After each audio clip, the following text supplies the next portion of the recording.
राष्ट्रियताको पहरेदारी, जनअधिकारको पक्षमा खबरदारी। तपाईँ हेर्दै हुनुहुन्छ न्युज नेपाल टेलिभिजन। नमस्कार, म विरोध कार्की।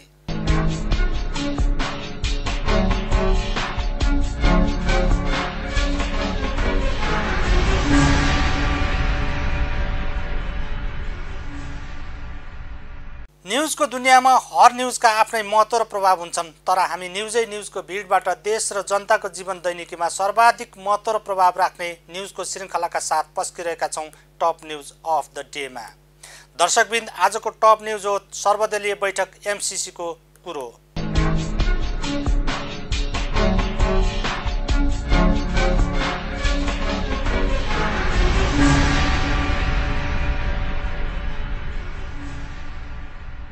प्रधानमन्त्री केपी शर्मा ओलीले संसदमा विचाराधीन एमसिसी सम्झौतालाई अघि बढाउन सबै दलहरूलाई आग्रह गर्नुभएको छ।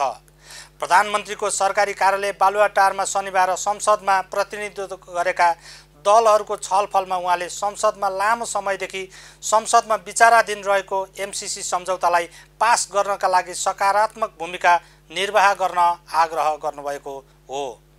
बैठकमा उपप्रधानमन्त्री ईश्वर पोखरेल, अर्थमन्त्री विष्णुप्रसाद पौडेल, गृहमन्त्री रामबहादुर थापा, परराष्ट्र मन्त्री प्रदीप गेवाली, नेपाली काङ्ग्रेसका सभापति शेरबहादुर देउबा, वरिष्ठ नेता रामचन्द्र पौडेल, महामन्त्री विमलेन्द्र निधि, जनता समाजवादी पार्टीका अध्यक्ष महन्त ठाकुर, नेता लक्ष्मणलाल कर्ण, राष्ट्रिय प्रजातन्त्र पार्टी राप्रपाका नेता प्रकाश चन्द्र लोहनी, नेपाल मजदुर किसान पार्टीका नेता प्रेम सुवाल सहभागी हुनुहुन्थ्यो। बैठकमा सहभागी परराष्ट्र मन्त्री प्रदीप गेवालीले सर्वदलीय बैठकमा प्रधानमन्त्री ओलीले एमसिसीलाई अघि बढाउन सहयोग गर्न आग्रह गरेको र केही दल बाहेक अन्य दलहरू त्यसमा सकारात्मक रहेको जानकारी दिनुभयो। प्रमुख प्रतिपक्षी दल नेपाली काङ्ग्रेसले पनि एमसिसीलाई अघि बढाउने सम्बन्धमा आफूहरू सकारात्मक रहेको भन्दै कार्यव्यवस्था परामर्श समितिमा बिजनेस लिएर प्रस्तुत हुन प्रधानमन्त्रीलाई सुझाव दिएको छ। काङ्ग्रेसका वरिष्ठ नेता रामचन्द्र पौडेलले एमसिसीलाई टेबल गर्छौँ भनेर कार्यव्यवस्थामा प्रस्तुत हुन सुझाव दिएको बताउनुभयो। प्रधानमन्त्रीले राजनैतिक विषयमा राष्ट्रिय सहमति कायम गर्ने र कोभिड महामारीबाट जोगिने बारे धारणा मागेको र आफूहरूले पदप्रति भन्दा पनि व्यवस्थाप्रति गम्भीर हुन प्रधानमन्त्रीको ध्यानाकर्षण गराएको जानकारी उहाँले दिनुभयो। हेरौँ टप न्युजको पहिलो प्रसङ्ग।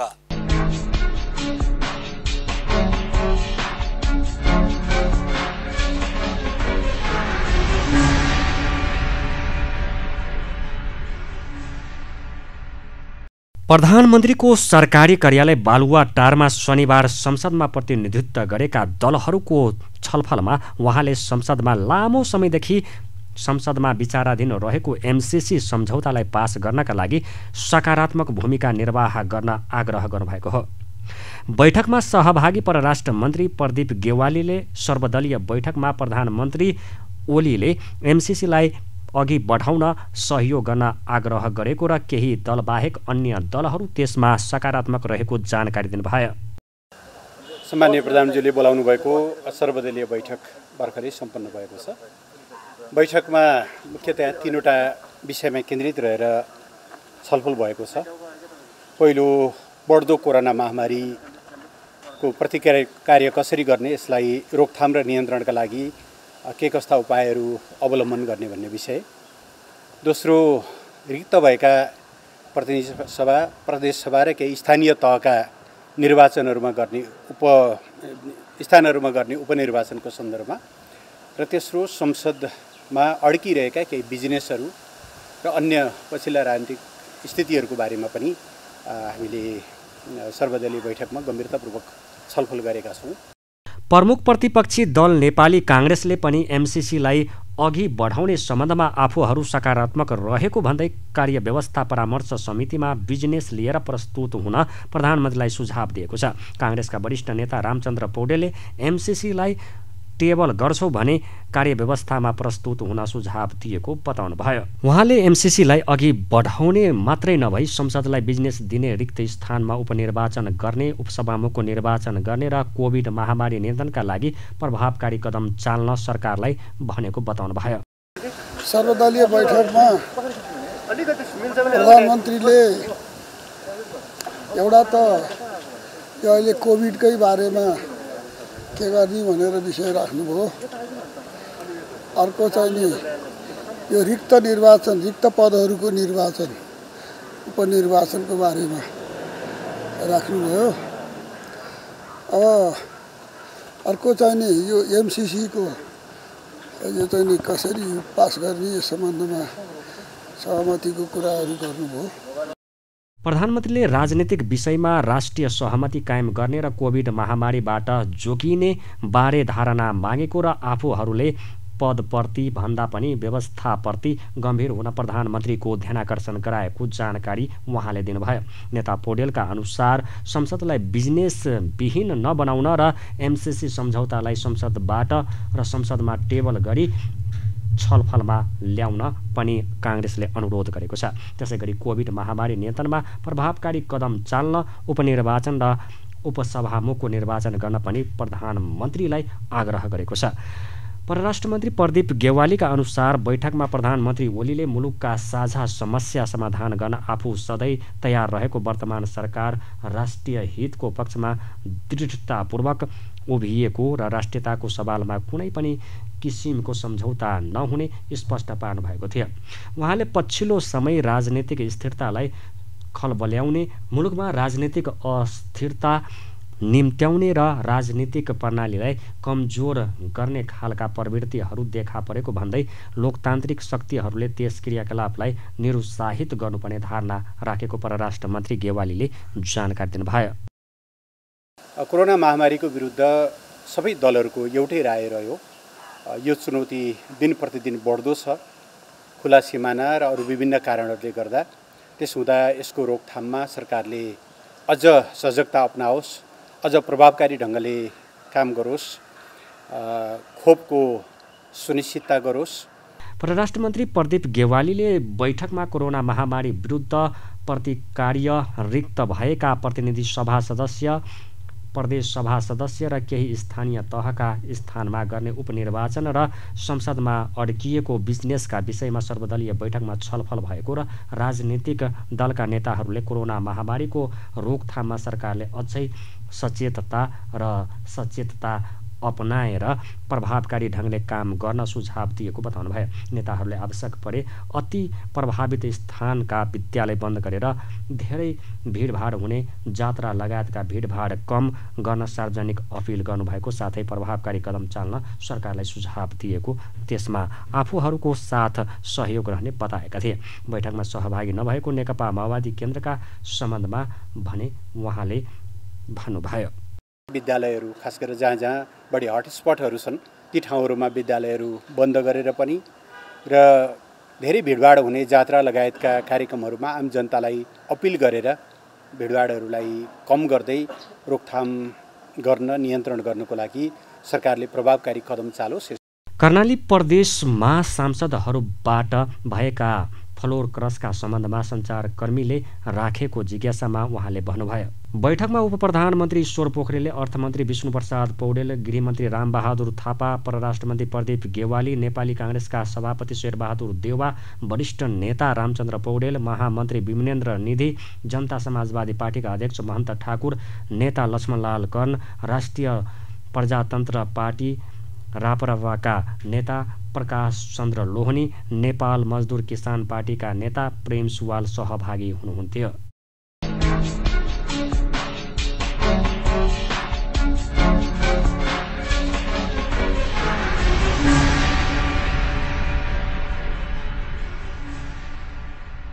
दर्शकबिन, सरकारलाई एमसिसी सम्झौता संसदबाट पारित गराउन हतारो देखिएको छ।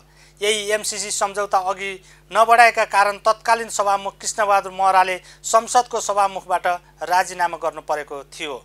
वैशाख 4 को सर्वदलीय बैठकमा पनि प्रधानमन्त्री केपी ओलीले सभामुख अग्नि सापकोटाका कारण नै एमसिसी संसदमा अलपत्र परेको आरोप लगाउनु भएको सार्वजनिक भइसकेको छ। एमसिसी रोक्न अधिकार सभामुखलाई छैन र सरकारले टेबल गरेको प्रस्ताव रोक्नु गैर कानुनी, अलोकतान्त्रिक र अनैतिक हो भने प्रधानमन्त्री ओलीले शनिबारको सर्वदलीय बैठकमा सभामुख विरुद्ध खनिनु भएको थियो। आखिर एमसिसी पारित गर्न सरकार किन हतारिएको छ र सभामुख सापकोटाले यसलाई किन अघि नबढाएको भन्ने सन्दर्भमा हामी नियमित फलोअप गर्ने नै छौँ। अहिले टप न्युजमा प्रसङ्ग जोडौँ। सरकार ढाल्ने षड्यन्त्र विरुद्ध प्रतिकारमा उत्रन आह्वान गर्ने उपप्रधानमन्त्री ईश्वर पोखरेलको गर्जनबाट।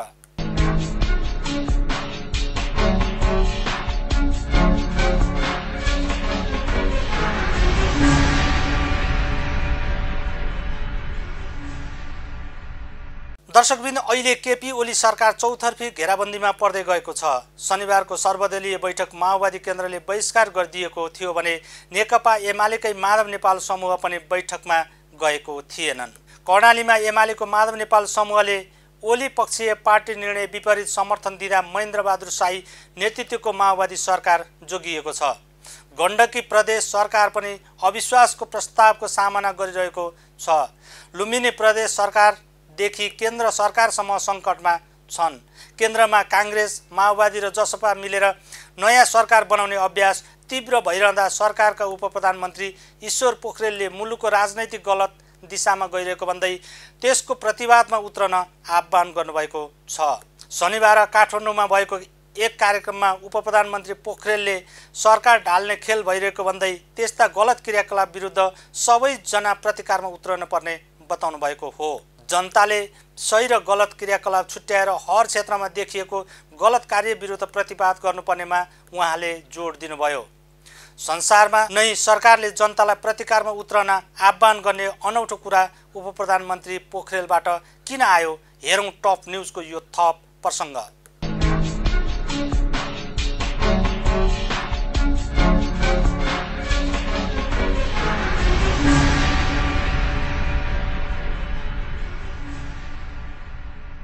शनिबार काठमाडौँमा भएको एक कार्यक्रममा उपप्रधानमन्त्री पोखरेलले सरकार ढाल्ने खेल भइरहेको भन्दै यस्ता गलत क्रियाकलाप विरुद्ध सबैजना प्रतिकारमा उत्रनुपर्ने बताउनु भएको हो। जनताले सही र गलत क्रियाकलाप छुट्याएर हर क्षेत्रमा देखिएको गलत कार्य विरुद्ध प्रतिवाद गर्नुपर्नेमा उहाँले जोड दिनुभयो। निर्वाचित सरकारले निश्चित समयावधि पनि लिएर आएको भन्दै त्यसअघि नै सरकार ढाल्ने प्रयास भए मुलुक र जनताका लागि ठूलो दुर्भाग्य हुने बताउनु भएको हो। सरकारले गरेका काम सबै सार्वजनिक भएको र सरकारका राम्रा काम र कमजोरीहरू हिसाब किताब चुनावमा हुने भन्दै उहाँले सरकार ढाल्ने जनतामा निराश फैलाउने र अस्तव्यस्त सृजना गर्ने प्रयास भए राम्रो नहुने चेतावनी दिनुभयो।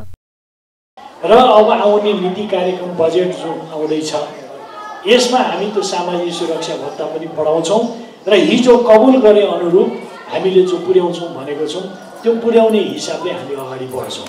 त यो एउटा के भने हामीले घोषणापत्रमा भनेका कुराहरू कार्यान्वयन गर्ने दिशामा हाम्रो कठोर हाम्रो सङ्कल्प जुन हो त्यसलाई हामी व्यवहारमा लागू गर्छौँ भन्ने कुराको दृष्टान्त हो। तर एउटा कुरा के हो भने यो राजनीतिक अस्थिरता भइरह्यो भने सरकार ढाल्ने खेल चलिरह्यो भने सरकार त 5 वर्षको लागि आएको हो, निर्वाचित भएको, सधैँ बस्छु भनेर हिजो निरङ्कुश राजाको बेलामा जस्तो त कुरो होइन। एउटा अवधिसम्म बस्ने हो।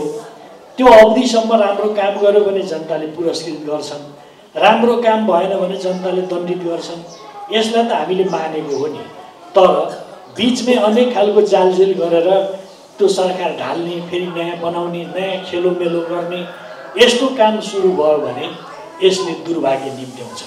विकास र निर्माणका कुराहरू पनि रोकिन्छन्, समाजमा भद्रगोल सिर्जना हुन्छ।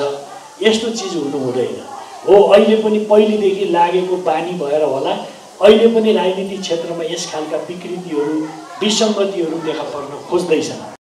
उपप्रधानमन्त्री पोखरेलले पछिल्लो समय मुलुकमा देखा परेको राजनैतिक खिचातानीले कामै गर्न नसकिएको वातावरण सृजना भएको बताउनुभयो। स्थिर सरकार भए मात्र सामाजिक, आर्थिक र भौतिक पूर्वाधार तथा समग्र विकासका काम गर्न सकिने उहाँको तर्क थियो। उहाँले आगामी आर्थिक वर्षको बजेटमा सामाजिक सुरक्षा भत्ता बढाइने पनि बताउनुभयो। उहाँले स्थानीय स्तरमा हुने विकास निर्माणलाई राजनैतिक रूपमा नहेर्ने आग्रह गर्नुभयो। राजनैतिक रूपमा प्रतिस्पर्धा भए पनि विकास निर्माणमा मिलेर लाग्नुपर्नेमा उहाँको जोड दिनुभयो।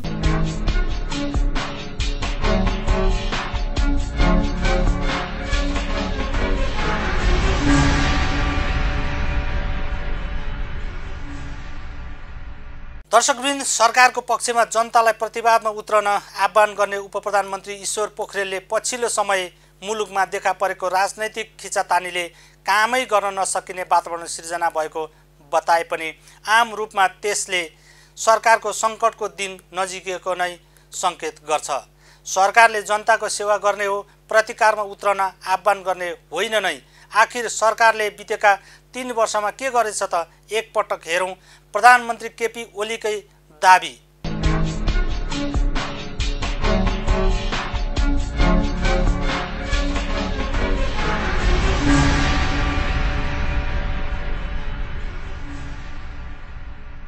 प्रधानमन्त्री ओलीले नयाँ वर्ष 2078 को अवसरमा राष्ट्रको नाममा सम्बोधन गर्दै उहाँले अनेकन असहज परिस्थितिका बावजुद 2077 साल सफल वर्षको रूपमा रहेको बताउनु भएको हो। कोभिड-19 को महामारीले विश्वमा नै आक्रान्त भएका बेला त्यसको असर नै नेपालको सबै क्षेत्रमा परेको भए पनि 2077 सालमा ठूला दीर्घकालीन महत्त्वका काम भएको दाबी गर्नुभयो। उहाँले प्रतिकूलताका बीच 2077 सालमा असाधारण काम भएको र राजनीतिक, आर्थिक तथा सामाजिक क्षेत्रमा सफलताको वर्ष रहेको बताउनुभयो। कोभिड-19 महामारीसँगै मुलुकमा केही राजनीतिक अस्वस्थता देखा परे पनि गत वर्ष उपलब्धिको वर्ष रहेको उहाँले बताउनुभयो। दशकौं पछिको सफलता प्राप्त गर्दै मेलम्चीको पानी काठमाडौँ आइपुगेको, अतिक्रमित भूमि फिर्ता, पुनर्निर्माणका कामहरूले पूर्णता पाउने क्रम तीव्र गतिमा बढेको तथा नयाँ नयाँ असाधारण र दूरगामी महत्त्वका कामहरू बढेको पनि उहाँले उल्लेख गर्नुभयो। दिदीबहिनी तथा दाजुभाइहरूमा हार्दिक शुभकामना भन्न चाहन्छु। सबैको स्वास्थ्य राम्रो रहोस्, सबैको उन्नति प्रगति होस्। यस वर्ष नयाँ वर्षमा सबैमा सफलता मिलोस्। धेरै धेरै शुभकामना। 2077 साल हामीबाट बिदा भएको छ। 77 सालमा हामीले विश्वले पहिले कहिले नदेखेको कोभिड-19 जस्तो महामारीको अप्रत्याशित रूपमा सामना गर्नु पर्यो। यद्यपि त्यो महामारी 77 साल प्रारम्भ हुनभन्दा अगाडि नै प्रकट भइसकेको थियो, तर सबभन्दा बढी असर सामाजिक जनजीवनमा, अर्थतन्त्रमा, शिक्षामा, अनेक पक्षहरूमा 77 सालले त्यसबाट वर्षभरि नै आक्रान्त रहनु पर्यो। उहाँले आफ्नो भूभागमा समेत सामेल गरेर नयाँ नक्सा सार्वजनिक गरेको र यसले राष्ट्रिय गौरव बढाएको र सबैमा आत्मविश्वास बढाएको दाबी गर्नुभयो। सरकारले 7 प्रदेशमा ठूला ठूला नयाँ औद्योगिक क्षेत्रको शिलान्यास गरेको र लगानीका लागि शान्तिपूर्ण तथा अनुकूल वातावरण बनेको उहाँले उल्लेख गर्नुभयो। कोभिड-19 महामारीको प्रतिकूल अवस्थामा पनि अनलाइन र विभिन्न माध्यमका शिक्षण विधि अघि सारेर बालबालिकालाई शिक्षा प्रदान गरिएको र सामाजिक जनजीवनलाई सामान्य अवस्थामा राख्ने प्रयास गरेको दाबी पनि उहाँले गर्नुभयो। कोभिड-19 को महामारी कसैका लागि पनि सकारात्मक नभएको भन्दै उहाँले यसबाट अर्थतन्त्र लगायत विभिन्न क्षेत्रमा असर पुर्याए पनि सरकारले नागरिक जीवन रक्षालाई प्राथमिकता दिँदै आएको स्पष्ट पार्नुभयो।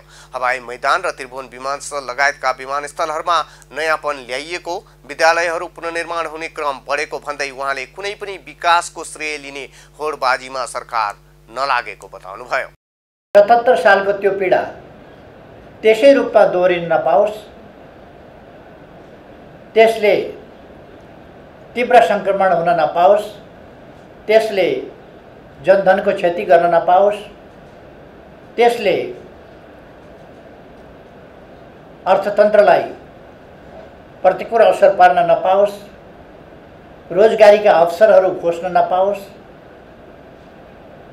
आर्थिक वृद्धि दर र हाम्रा विकासका आकांक्षाहरूमा प्रतिकूल असर पार्न नपाओस् भनेर हामी सजग हुनुपर्ने आवश्यकता रहेको छ। यति बेला म सम्पूर्ण दाजुभाइ दिदीबहिनीहरूलाई कोभिड-19 को महामारीबाट सतर्क रहन, सरकारले जारी गरेका, स्वास्थ्य मन्त्रालयले जारी गरेका मापदण्डहरूको पालना गर्न र चिकित्सकहरूका परामर्शलाई शिरोधार्य गरेर अगाडि बढ्न र आफूलाई सुरक्षित राख्न, आफ्नो समाजलाई सुरक्षित राख्न सबैमा हार्दिक आग्रह र अनुरोध पनि गर्न चाहन्छु। 2077 सालमा कोभिड-19 महामारीका कारण सामाजिक जनजीवन, अर्थतन्त्र, शिक्षा, स्वास्थ्य लगायत क्षेत्रलाई आक्रान्त बनाएको उहाँले बताउनुभयो। कोभिड-19 कार्तिकबाट नियन्त्रण गर्दै ल्याएको भए पनि चैत्रदेखि फेरि बढ्न थालेको उल्लेख गर्दै उहाँले अर्थतन्त्र लगायतका विकास आकांक्षाहरूमा प्रतिकूल असर नपरोस् भन्नका लागि सबै सजग हुनुपर्ने आवश्यकता औलाउनुभयो। प्रधानमन्त्री केपी शर्मा ओलीले सरकारले संसद सचिवालयमा टेबल गरेको एमसीसी प्रस्ताव छलफलका लागि संसदमा प्रस्तुत गर्नुपर्ने धारणा राख्नु भएको छ। नेपाली कांग्रेस र नेकपा माओवादी सरकारमा हुँदा एमसीसी सम्झौता गरिएको उल्लेख गर्दै उहाँले सरकार सो प्रस्ताव बारेमा संसदमा छलफल होस् भन्ने माग गरिरहेको बताउनुभयो। उहाँले सरकारले प्रस्तुत गरिसकेपछि संसदमा निर्णयार्थ प्रस्तुत नगर्नु भनेको असंवैधानिक हुने तर्क गर्नुभयो।